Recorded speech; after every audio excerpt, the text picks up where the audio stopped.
Hello friends, good afternoon and welcome to the EduSite Network. Our topic of discussion today shall be power in political theory. And friends, for this very lecture and discussion, we have amongst us a familiar face, our subject expert, who has been associated with us on previous occasions as well. And we are of course very privileged to have him here with us today. Dr. Satish Kumar Jha, Associate Professor, Department of Political Science, Aryabhat College, University of Delhi. Sir has been teaching for more than 4 decades the very subject of political science. So with this, friends, I welcome Sir to our studio and request him to begin our today's lecture. Sir, thank you so much for coming. Thank you, Rosie. It's always a pleasure to be here. Today's topic for discussion is power in political theory, and as we have seen in context of the other concepts which we have discussed, that how crucial is power for understanding social and political process. But one thing is definitely there, that as a concept, power is highly contested terrain, because there are different perspectives, there are different definitions, there are different approaches to deal with power. But before we move further, one thing is very important to remember, that the way power is understood in international politics is different from the understanding of power as it exists in social and political theory. Normally in international relations, power is particularly seen with reference to nation state, whereas in the context of social and political process, when we discuss power, it is largely related to individual and the collective groups or the collectivities. So basically it becomes structural, but nonetheless one thing is very significant here, that the definition of power, whether scholars may disagree in their approach, but most of the times we find that they look at power as a relational concept, that power is basically a relational thing, is a behavioral thing, and therefore the definition of Robert Dahl, one of the leading political theorists of 20th century, is quite significant here. Now Robert Dahl, while defining power, says that power is basically the capacity of A over the B to make him do what he would not have otherwise done, and therefore this relation of domination is something which should be understood as power. But basically the difference or the problem starts when scholars try to explain that where from this capacity comes. Now there are a lot of ideological issues involved here. For example, the entire Marxist tradition will explain it with reference to economic structure of society, the means of production, and the most important category in the Marxian analysis is the mode of production. So one who has control on the means of production, the ruling class, the dominant class, that becomes that is perhaps the most important powerful class in the society. So this capacity comes by virtue of the fact that he or she controls the means of production in society. This is a Marxian explanation, but then there are other explanations where this basis for this capacity is traced to institutions, control on institutions, on basically on other resources, so this way the difference starts. But nonetheless this definition of power, that capacity of A over the B, that relational thing, is more or less accepted, but nonetheless it is also contested by a lot of people. For example, in this definition which Robert Dahl gives, the two important things emerge, that power is an attribute of an individual and therefore it is exercised over other individuals. This is the first dimension, that is the capacity of A over the B. Another dimension which also comes with this definition is that power is a domination over others against the will of the dominated. So basically it becomes a domination. So this coercion is there. Now the critique of this type of framework to deal with power is largely along two different lines. Number one, that power is located not only in individual, but it also a collective phenomenon, it is structural, therefore it has to be seen not only simply in terms of behavioral attribute of an individual, or it only with reference to individual, but collectivity should also be a reference point for understanding power operations or power discourse in society. So particularly two important discourses in social and political theory in recent years. In fact, not in recent years, but for quite some time, have been powerfully critiquing this individualist perspective on power, which is more or less liberal in its orientation, and these two critiques are coming normally from the from a Marxist school of thought, as well as another very very powerful and very persuasive discourse in social and political theory, that is called feminism. Whereas Marxism also tries to explain it with reference to a structure, and that structure is of course the economic structure of the society, and as it is well known that mode of production is perhaps the most important structure in the analysis of Marxism. Similarly, feminism basically looks at its base in patriarchy, or basically explains it with reference to patriarchy, that individual derives power from collectivity or from structure.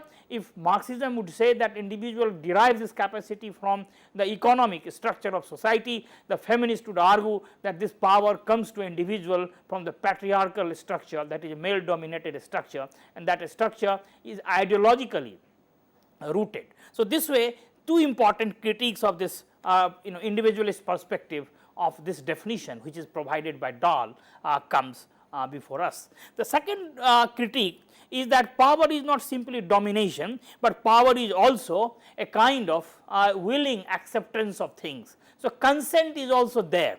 Now, the thing is that, or if not consent, then power is not to be seen simply in a negative way as a domination, but also it is not only power over something, but also power to do something. So, it is also enabling concept. Rather, in fact, power is meant to enhance the capacity from emerging from the collective action, and this perspective comes from a tradition which is basically pioneered by a political thinker, Hannah Arendt. So, Hannah Arendt would like to argue that power is also an enabling thing. It is not simply a domination, it is not simply coercive, exploitative, but enabling thing. When people act together in a shared enterprise, then one can say that it is a power in operation. So, basically power is enabling concept in this framework also because it is a basis for for basically enabling act which is morally basically which is responsible for a moral being. So, basically some ethical dimension is also given in this this explanation or this critique which is offered to Robert Dahl's definition, which I basically mentioned, that is universally accepted, a very effective definition of power, that capacity of A over the B. But with this broadly some introductory remarks on what power means or what is the basically definition of power, we should also remember one thing, that there are different conceptions of power. As I mentioned at the very outset, it is a highly contested concept, and particularly power is basically seen in different forms. For example, sometimes it is seen as exploitation, sometimes it is seen as a legitimate power, sometimes it is seen as authority, sometimes it is seen as hegemony, and all these things which I just mentioned, they basically symbolize or reflect the different positions, political positions, ideological positions through which this question of power is approached. The moment we say power is seen as exploitation, here one is reminded of the entire Marxist tradition. The moment we say that power is also seen as legitimate power, one is reminded of Max Weber, the German sociologist, one of the most pioneer contributor so far as our understanding of power is concerned. The moment we say authority, then also we remember Weber as well as many others who have been dealing with the question of authority. The moment we talk of power as hegemony, in fact one is reminded of Italian Marxist philosopher, theorist Antonio Gramsci, when he talks of the this hegemony of the state, that how power works as hegemony, and how powers operation of power, the state's power is not simply through coercion, but it is also through consent. So, combination of coercion and consent creates this hegemony of the state. We will take up this issue later.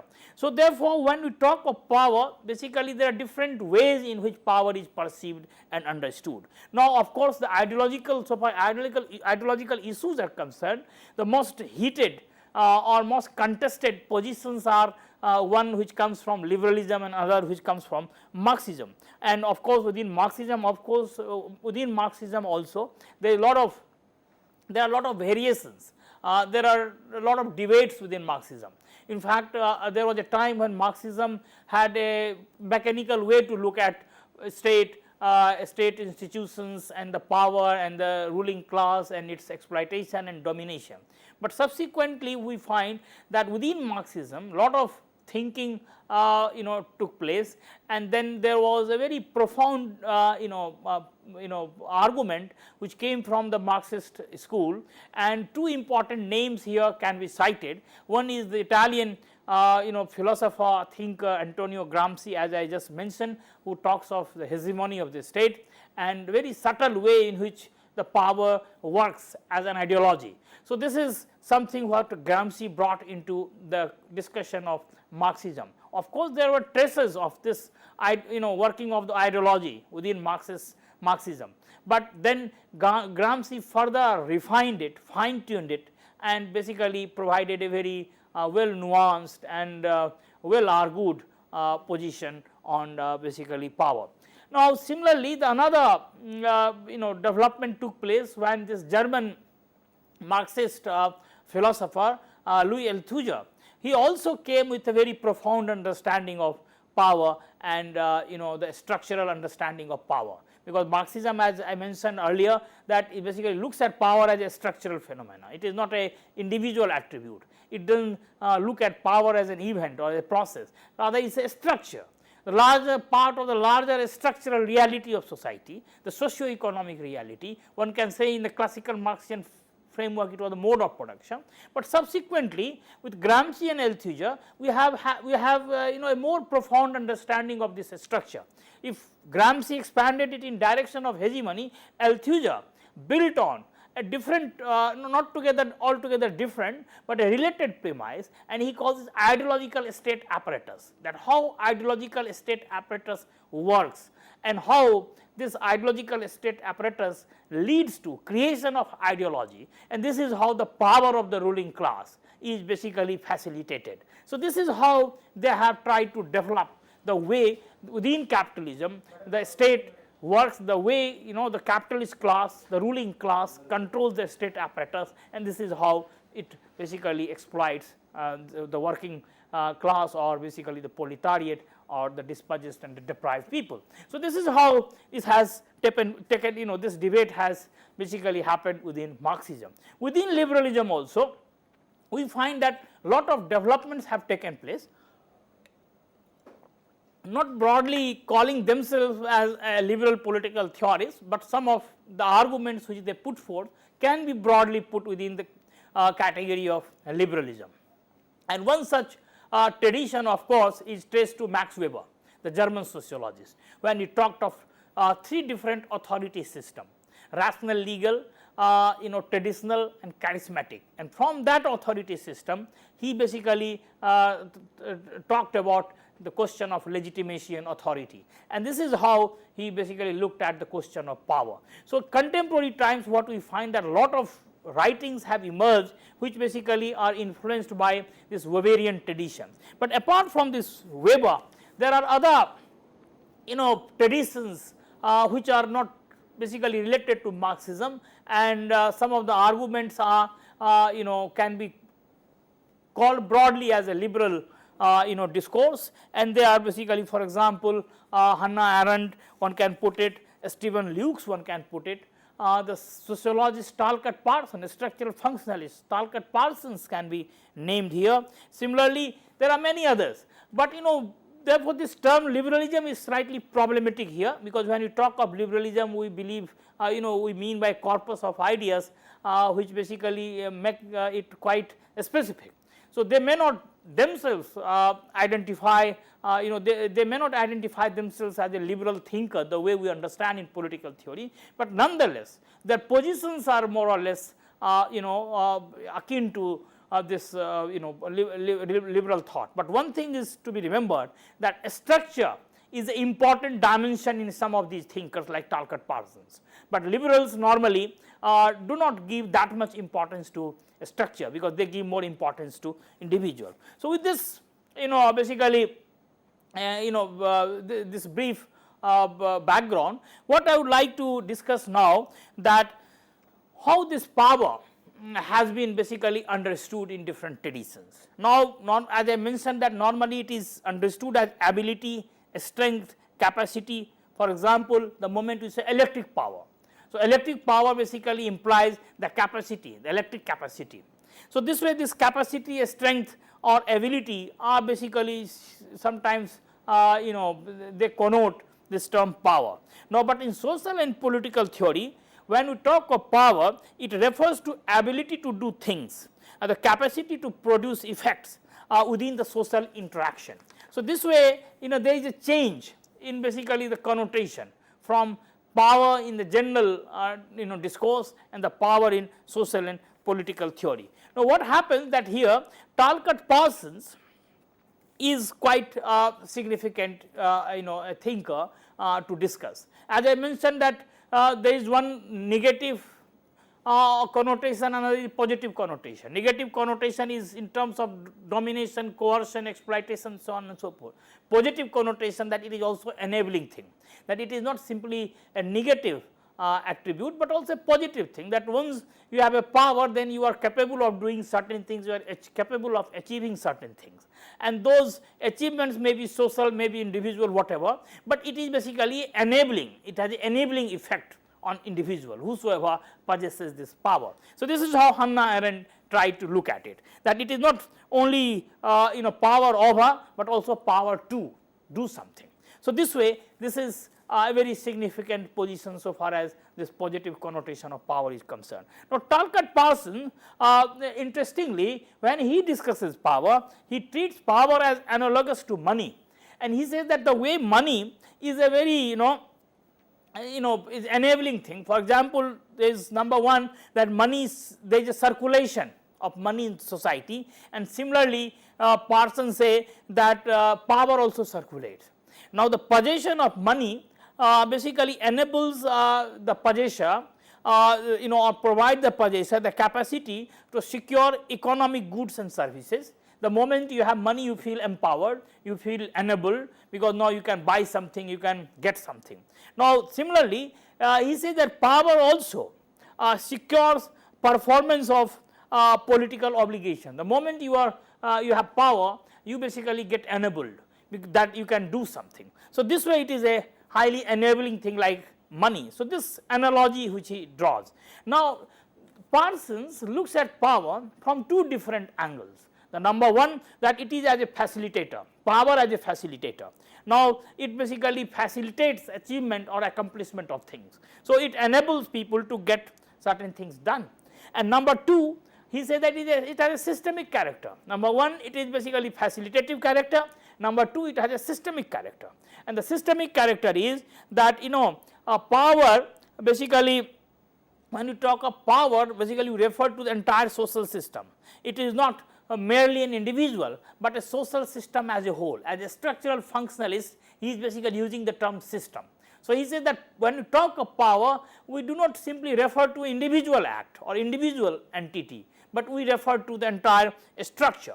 So, this way this structural dimension or the systemic dimension is there, as well as this facilitative dimension is there. So, this is how Parsons would like to define and explain power. Now, one of the important commentator on power has been Stephen Lukes, and Lukes he believes at the very outset that it is a contested concept, and then he also explains that there are three dimensions of this power. The first is that at explicit level, basically Lukes believes that power is seen as something which is exercised for which basically helps the more powerful interest to prevail over the less powerful interest. So, basically it is a kind of domination.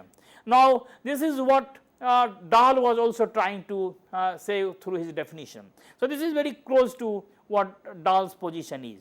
Now, second dimension, Lukes argues that it is not as explicit as the first one, rather it is less explicit, and he says that it is basically to ensure that certain issues and options never come to the public domain or in debate. So, therefore, while setting the agenda, it precludes and includes certain things, and that happens due to this power, working of the power. So, basically this is not explicit, but it is quite subtle and quite implicit. And the third dimension which Luke highlights is basically something which is akin to what normally you understand as ideology. He said that and one can say and he said it is the most radical view, that is the structural view, that working in various ways to shape perception of the people. So, basically creating common sense, that power works in such a way that a common sense is created, that people look at things as normal. So, normalization of abnormal or routinization of things and events. So, this way the working of power acquires a form of a common sense among the people. The people stop questioning it, people do not interrogate it, people do not feel uncomfortable with something because they feel it is quite normal. So, this third operation according to Luke's is something which is most radical because it becomes structural, and this is what has been highlighted by the Marxist theory in name of ideology, that how ideology becomes both has a false consciousness as well as a form of consciousness. So, this is how Stephen Luke's tries to look at power, and he talks of three dimensions of power as we have just seen. Now, this third one basically he also adds that it works to hide the real interests of the people, and therefore, this hiding of real interests, camouflaging real interests, obfuscating real interests is something what ideology does within the Marxian tradition.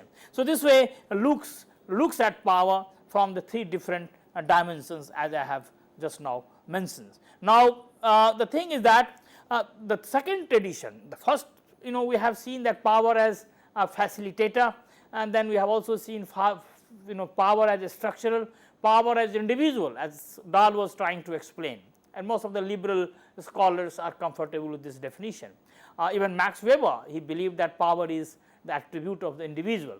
Now, the another important dimension that is power as exploitation, and it need not to be mentioned that this tradition or this approach to look at power is largely Marxian in nature, that the way Marx looked at society, the way Marx looked at history, the way Marx looked at the working of ideology. In fact, the entire thing was geared towards explaining exploitation in capitalist society. The one thing is to remember that exploitation in the capitalist society is, according to Marxian analysis, is quite opaque, whereas exploitation in the feudal society is quite transparent between feudal lords and the serfs can be seen there. But the exploitation between labor and capital is quite opaque, it cannot be seen with open eyes. It requires a subtle, theoretical, abstract explanation to understand this process, which Marx tries to do in his writing. So, in fact, this power as exploitation, because the power particularly this state power, which was the main target of Karl Marx, because as he explained, or he basically looked at a state as the executive committee of the bourgeoisie, and therefore, he looked at a state as the instrument of the dominant class to basically exploit the people, the ordinary people, the oppressed people, and therefore, this instrumentalist view, as we were discussing in our earlier lecture on state, that how instrumentalist view has also been modified by subsequent Marxists, particularly the structuralists, and they believed that this instrumentalist view is not enough to understand the working of power in the state, particularly people like Althusser or Polonjaz and many others, and they basically trace it to Marx's own original writings, 18th Brumaire of Louis Bonaparte, when they looked at a state as not simply instrument of the dominant class, but they also looked at a state as relatively autonomous from social forces under certain circumstances. Of course, that is not a rule, but exception, but nonetheless such situations arise when a state can acquire and attain autonomy from the dominant interest. So, this is how this state and its role has been explained and defined and subsequently modified by the Marxist scholars and thinkers. But one thing is very clear, that in the classical Marxist writings as well as subsequent explanation and subsequent interpretation, power is seen as exploitative structure or exploitative thing. For example, power in the hands of the ruling class is meant to exploit the people. But of course, it is a highly debatable question that what will be the nature of power in the post-revolutionary society, the socialist society, the communist society, and this is basically a totally contested and highly unresolved issue within Marxism itself, that what type of what type of political arrangement will be in place in post-revolutionary society, the socialist society, the communist society. And particularly this debate started when Soviet, after Bolshevik revolution, Soviet Union witnessed not the communism but socialism, as they were saying, existing socialist societies, and they had to deal with the question of power. So in fact, if it is not the rule of the bourgeoisie, if it is the dictatorship of the proletariat, then what will be the nature of power? And similarly, this question came up in context of China also. So, a lot of issues have been left unresolved and unexplained within Marxism so far as the question of power is concerned. But one thing is very clear, that they look at power as exploitation. Now, this exploitation, particularly Marx was mainly concerned with capitalism, because he was critiquing capitalism. In modern times, he believed that capitalism has led to number of developments and put humanity on the path of progress. But nonetheless, capitalism, according to Marx, was also responsible for bringing basically a type of exploitative order which was unheard of in human history. So therefore, the two things are quite important here, that the question of contract and the question of alienation, because capitalism on the one hand gives freedom of worker to enter into a contract with his employer, and therefore this freedom to enter into a contract appears to be a new development, that is basically enabling aspect, that workers are free, unlike serfdom. But nonetheless, what happens that even in this contract and this freedom, exploitation is basically hidden, or exploitation is inherent.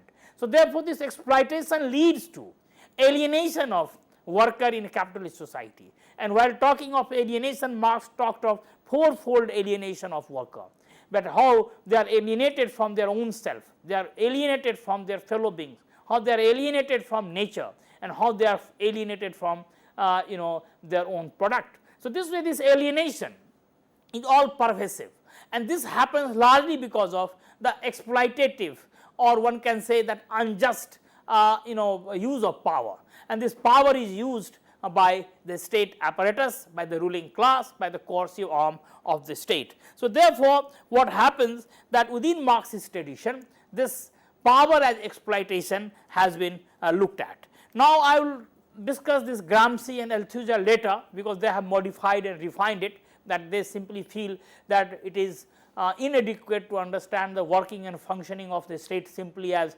coercion, because the state also has another dimension, that is how it generates consent among the people, and this consent generation is a very important factor, and rather state today rules more by consent generation than by coercion. Coercion is there, no one is denying it, but the coercion comes only as a backup support, but the main function is done through ideological state apparatus when this consent is generated, and that leads to the hegemony of the state and hegemony of the ruling class. And this hegemony of power is basically something when people start accepting it as legitimate, not something imposed or something as domination. So this is how they have looked at it. We will basically take up this issue a little later.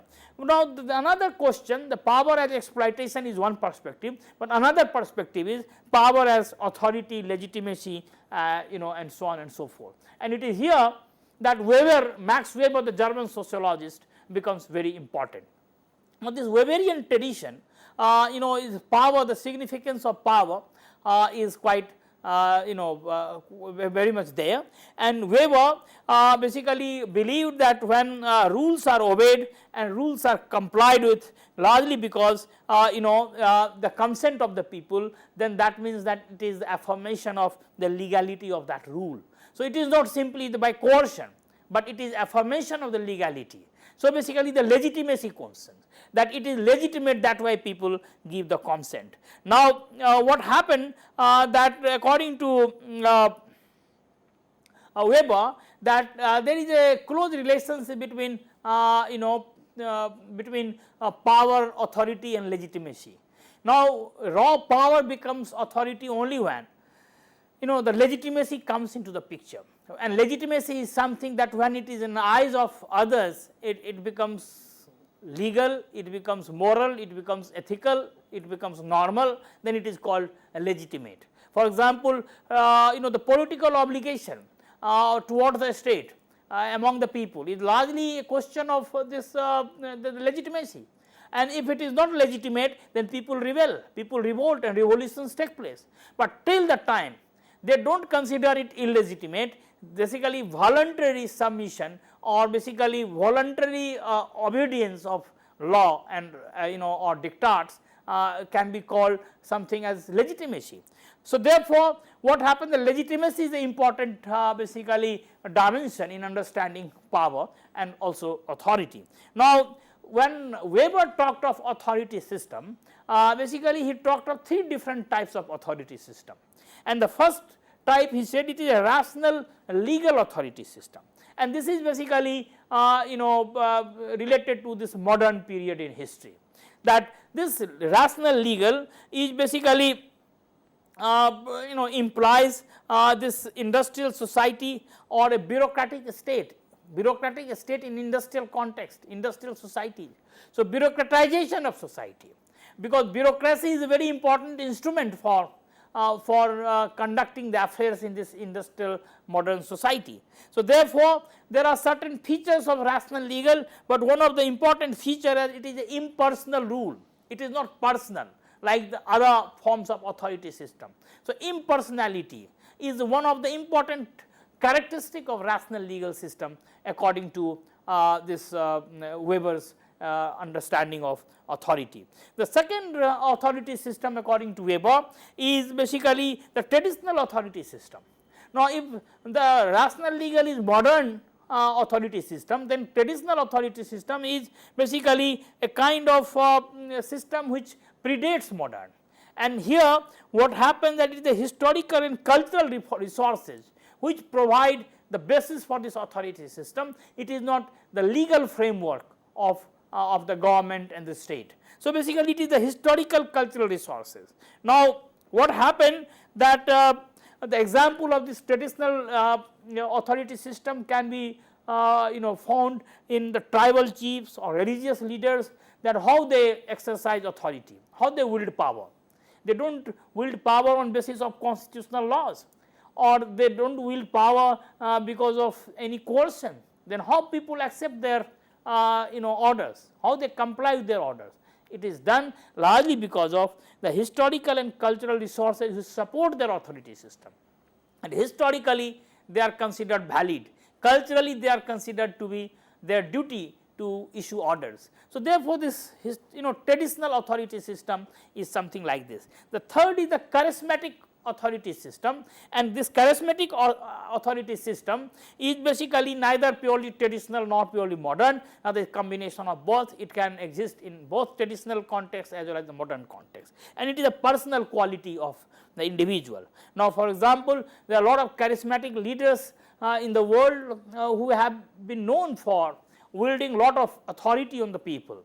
For example, Hitler, Mussolini can be cited as examples of those charismatic personalities. Even some great thinkers and the leaders like Gandhi and others are also considered to be charismatic leaders, because the kind of appeal they generated among people. So, this is an individual attribute. So, three different authority system, through three different authority system, Weber tries to build his argument about power, authority and legitimacy, that how power works. Now, we have seen the working of power in the first type of authority system, that is rational legal, through help of law and impersonal rules, and secondly we have seen in context of traditional authority system that power works with the help of cultural resources and traditional resources. And the number three, in the context of the charismatic authority system, we have seen that power basically operates with the help of charisma of the individual. So, this is how Weber looks at it. Now, of course, Weber his writings also talks about ideal types, but basically this ideal type is to be understood as a theoretical device in Weber to help social analysis, rather it never exists in pure form. So, therefore, at times it is a combination of things. It is never empirical reality. It cannot be described with reference to any empirical reality, rather it is a device for theoretical device to help social analysis, is entire construct of ideal type. So, ideal type you cannot say that rational, legal, traditional and charismatic, there is ideal type and everything has to basically resemble that ideal type. So, basically what happens therefore, that all three of them can exist in combination, particularly two of them, the rational, legal and charismatic can exist in combination. The charismatic and basically the traditional can exist in combination. So, in fact, this authority system in Weber has to be seen in this light. Now, there is another distinction apart from this power as exploitation, power as authority and legitimacy. Now, there is also a distinction between de facto power and de jure power. Now, de facto power is basically authority is a legal sanction, as we have been discussing here. Now, what happened that person who actually exercises this power, in fact, if he is legally entitled to exercise that power, then we can talk about de jure authority. But if someone forcibly usurps that power, even if legally he or she is not entitled for that, then one can say is a case of a de facto power. For example, in case of coup d'etat, we can say that what happens that military dictators or junta, when they capture power, they usurp power, they start exercising it, and that exercise is not legally valid, but nonetheless the fact of the matter is that they exercise the power. So, in that case we can say it is a case of a de facto power, not de jure power. So, therefore, this de facto and de jure is another distinction which at times is made while in understanding of power. Now, David Hell, one of the commentator in political theory on the question of power, he raises or he questions the equation of obedience to a system with legitimacy, that whatever is being obeyed is legitimate, as basically we find in this Weberian framework or some other frameworks, that if a compliance is there, if order is being complied with, then that means that order is legitimate, and Held basically questions it. David Held believes that reason for obedience is not basically a normative agreement among the parties in question, but sometimes the obedience can also be due to coercion, obedience can also be due to basically the tradition, that tradition comes into the picture and people basically become reluctant to question it because of fear of tradition, fear of religion, fear of customs, fear of culture. So, therefore, obedience is secured with the help of this tradition. And third, he says that obedience sometimes is also because of apathy of the people, basically that apathy also leads to obedience. So, therefore, just making this simplistic equation between obedience and legitimacy is not basically accepted by Held. Now, for example, we have seen in case of Marx, basically Marx believed or looked at obedience as exploitation, and that obedience is on account of the working of the ideology of the ruling class, as we have discussed earlier. So, therefore, this obedience is not always legitimate, and therefore, this entire framework which is traced to Weber and many other thinkers who have used Weberian framework also questioned not only by Marxists, but many others. They believe that one has to go into the depth of this matter, that why obedience is seen. Is it voluntary? Is it basically a mutually agreed obedience? It is normatively informed, or it is forced, coerced and basically imposed obedience. So, this way this thing is this entire issue comes in form of the working of ideology, and particularly the Marxist tradition has done a lot of thinking on this, the working of ideology, that how people's mind are won, how this battle takes place, the battle of power takes place not on the ground, but it takes place in the minds of the people. And this is where the contributions of Antonio Gramsci become quite significant. Now, what Gramsci does through his writings, basically most of his writings, most important writing was done within the prison when he was arrested by Mussolini, particularly during his regime, and therefore, the prison notebooks is very important source to understand Gramsci's ideas, different ideas, but particularly ideas on the working of the hegemony of the ruling class. Now, what Gramsci says that basically hegemony is the control of society through purely cultural means. So, this is how one should understand hegemony, that control of society through purely cultural means, not through coercion only. So, therefore, hegemony to some extent one can say is a combination of both coercion and consent. Now, in Gramsci, one thing is very clear, that the meaning of a state is more wider and organic than it is available in the classical Marxist definition of the state. Now, earlier I have mentioned that this instrumentalist view, which is available in Communist Manifesto and some of the other important writings of Marx, of course, was little bit modified by Marx himself in 18th Brumaire or Louis Bonaparte, and subsequently now the scholars with the Marxist leaning, they believe that this instrumentalist view is incomplete, because this ruling class doesn't rule, or the state doesn't obey the order of the ruling class or the capitalists or the bourgeoisie the way it is basically seen within this instrumentalist perspective of the state. So, therefore, this entire discourse on state in Gramsci is much more profound than perhaps it is available in other Marxist writings. Now, according to Gramsci, state is the equilibrium. One can say the state is a equilibrium between two different spheres of society. One he calls political society, another he calls civil society. The political society is the society where the coercive apparatus is more dominant, whereas the civil society is basically society where basically the consent manufacturing business takes place. So, basically political society is a coercive arm, whereas the civil society is basically the persuasive arm. So, therefore, these two arms together create this state power, and therefore, enables this state to exercise its hegemony on the people.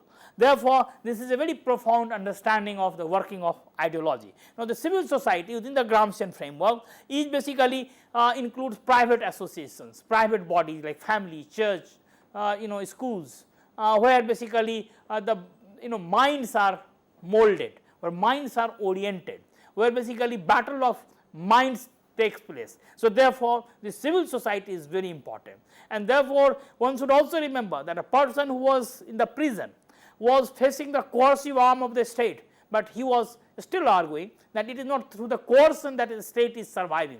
It is not through the coercion that dominant or the ruling class is ruling, but it is with the force of ideology that ruling class is being able to do what it is doing. So, therefore, this is something also quite significant to remember in context of Gramsci's thought. Now, so far as ideology is concerned, of course, within Marxism there is two different positions on ideology as false consciousness as well as ideology as a form of consciousness. That it is not simply, for example, in context of religion as it is normally believed, that it is opium of the people, as Marx had said. But one should also see that what is written before this sentence, that it is heart of the heartless world, it is the soul of the soulless man. So, therefore, what he is trying to say that it is opium of the people, but because circumstances create that. So, this false consciousness, that whatever one feels or whatever one thinks or the way mind is working, it is purely false, is not only where the ideology basically shapes individual, but ideology also provides a form of consciousness. A genuine consciousness may be materially determined, but nonetheless that consciousness is informed with certain positivity in the sense that people start believing in those things, and that belief is not a false belief, but maybe the actual reflection of the material conditions. So, therefore, this false and form of consciousness, two different dimensions, are very significant in this development of ideology within Marxist tradition. And it is here that the contribution of some structural Marxists like Althusser is also quite significant. As I was mentioning that Althusser, like Gramsci, when Gramsci talked of hegemony and basically political society and civil society, Althusser talked of state, ideological state apparatus, that how a state has different apparatuses, but one of the important apparatus is the ideological state apparatus, and that ideological state apparatus ensures that the rule of the dominant class is considered legitimate in the eyes of the people, and that ideological apparatus includes schools, colleges, churches, different voluntary organizations in the civil society, and therefore they manufacture consent and they shape the minds of the people. So, therefore, this ideology is quite significant in this perspective on power. Now, how ideology works? Gramsci gives a very interesting example of map, the global map. For example, the map is not to be thought of without individuals, but map makes sense, the global map in geography makes sense only with reference to individuals, but the moment we see map we can figure out where is Edinburgh and where is London. So, east and west gets completely basically inscribed in our mind, and how it happens. Now, for example, this entire West Asia is not Middle East for us, but still we believe that it is Middle East, and how do we call it Middle East? Similarly, Australia is not down under, rather other parts of the world could appear to be down under, but Australia is considered to be down under, and this is basically a historical construction of map and this cartography, and this historical construction is determined by the working of power and particularly the imperialist power. So, basically now at times the working of power may appear to be quite innocent and natural, but it is not always the case. It is always mediated through a number of subjectivities and mediated through a number of power relationships. So, here in this context of map one can see that how it is getting mediated by both imperialism and colonialism and how it is getting constructed. So, this is how ideology has a very subtle way of working, and the power therefore power doesn't work simply in a brute manner. Its working and its operation cannot be seen with open eyes, but one has to use certain concepts and certain categories, theoretical categories, to unmask the working of the power, particularly in this tradition. Now, after this Marxist tradition which looks at power as exploitation, power as hegemony, power as ideology, now we move to a different tradition which is also making significant contribution in our understanding, and that is the feminist theory. And the feminism looks at operation and subjugation not as individual behavior or individual strength and weaknesses, but rather a systemic domination. Now, for them the most important structure in society is the patriarchy, the patriarchal ideology, and therefore what the feminist would argue that some women may have some power, but that power would have many limits, particularly those limits which are set by the patriarchal rules, and therefore for example a mother-in-law in Indian tradition may appear to be powerful entity in a family, but mother-in-law is, the entire concept of mother-in-law is rooted through the category of husband. So, therefore, it is not sister, mother, wife, but mother-in-law basically rooted through the category of husband. So, basically limits are set by this patriarchal structure, that is a male dominated structure in society. Now, patriarchy is not a single structure. This is also argued that now instead of patriarchy, the feminists talk of patriarchies, that there are different forms in which they work and they operate. It is a differentiated category, and this differentiation is on account of history, geography and culture. For example, sometimes there can be overlap between caste, class, imperialism and race, but nonetheless it is highly a differentiated category. For example, they will make a distinction today between a white woman and a Dalit woman. Both are victim of this patriarchal structure, but nonetheless there is a difference in the context in which they are oppressed. So, therefore, lot of churnings are taking place, but one thing is very clear that the feminists look at power as a structural phenomenon, and they try to explain the structural basis of this power relationship.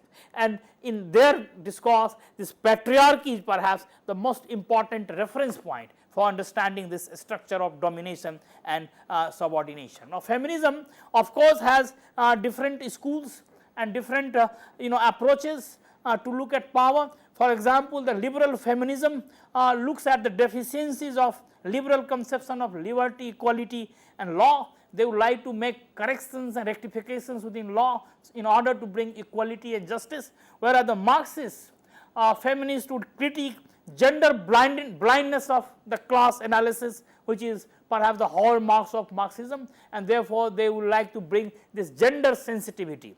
Now, similarly, the radical feminists would basically like to make the gender as a primary category of analysis, and therefore all powers, all forms of power in society, in their opinion, are basically the imitation of this power relationship, that is a patriarchal power relationship. So, this way one can say that a lot of developments and churnings are taking place within feminism so far as this analysis of power is concerned. Now, finally we have to look at a most one of the significant and important developments so far as this discussion on power is concerned, and it is by Michel Foucault, a French post-structuralist thinker. And for Foucault, what we find that it is a structural definitely, but the understanding of a structure is different from the explanation and understanding of a structure we have seen in context of both Marx and some other thinkers. Now, for Foucault, power is not simply repressive as it is normally believed, but because it does not prevent us from doing what we want to do, rather it facilitates us. But what is important in the opinion of Foucault, that power is both productive and therefore this produces and constructs identity in society, particularly in modern society. Now, what happens that this production of identity and subjectivity, which are perhaps the two important concepts in Michel Foucault, particularly his discourse on power, has to be understood in totality. Particularly, Foucault believes that power does not emanate from single source such as the class or the state as it was understood in the Marxist tradition, but in fact Foucault would rather use an analogy from body, or particularly the biological science, and would say that power is capillary in nature. Therefore, the way blood flows throughout the body, similarly power flows throughout the society, and there is no one structure, one basis of the origin of this power, but there are different structures, there are different sources of this power.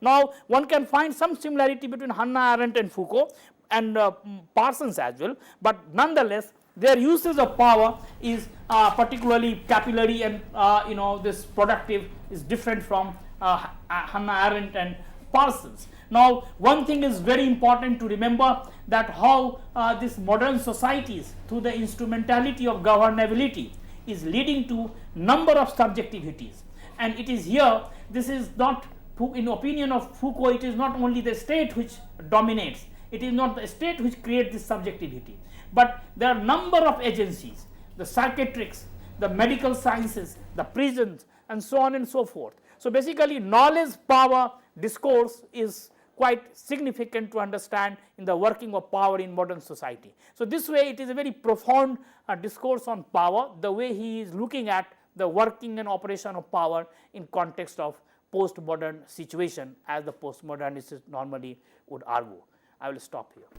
Thank you so much, sir, for talking to us about the idea of power in political theory, and I am sure our viewers would have learnt a great deal from you on that. So, with this we thank sir for being here today. Thank you so much, sir, for talking with us, and thank you friends for watching. Have a wonderful day ahead.